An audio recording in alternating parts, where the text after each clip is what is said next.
Jewish people across the globe are preparing for Rosh Hashana. The new year begins tonight at sundown, and we're talking to a local rabbi about what this holiday means for people of the Jewish faith and to learn some of the traditions that come along with it.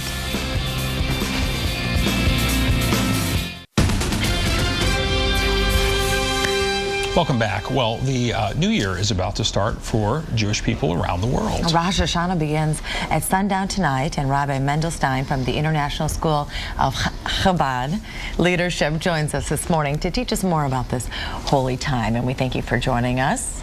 And we want to, it's interesting that it's not just a holiday for Jewish people. We are reading that it's a time to reflect and learn, but it's really about second chances for everyone.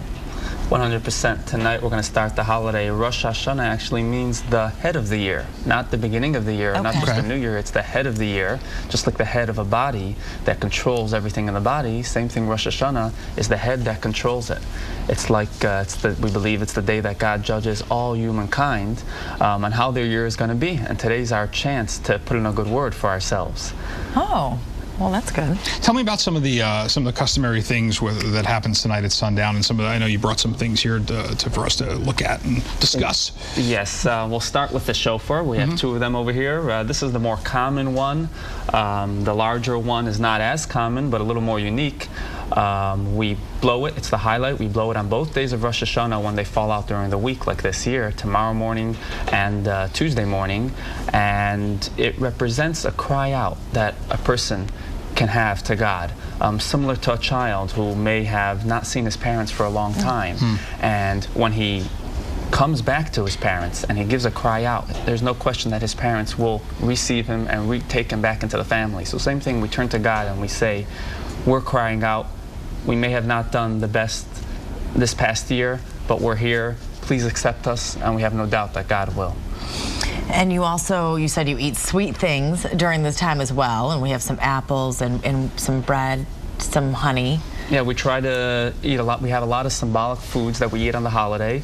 Apple, sweet apples, honey, sweet honey cake. We pass it around. We give it out.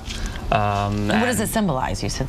Well, it's just to have a sweet year. Oh, okay. We do different symbolic things, but it's a small way of saying to God, we want to have a sweet year. He understands all different types of languages. We occupy ourselves for the next 2 days with different rituals, asking God to give us a good year.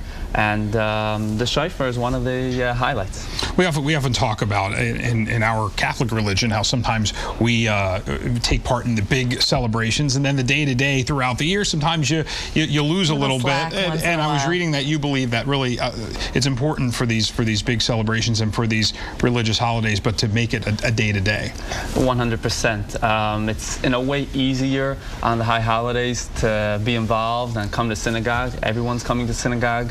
But it's important to remember to take that home with you. Once we get home, all the big excitement is over. What do we do then? Do we just forget about it and wait until next year's high holidays? Hopefully not. Right. Hopefully we go to the synagogues. Anyone who, in any community that you live around the world, the Chabad organization, there's a synagogue right nearby. Just go online, find the synagogue, come there, and remember to take it home with you throughout the year. Okay. Now, is there anything that you abstain from? Because I know sometimes in the Jewish holidays you fast on one of them and things like that.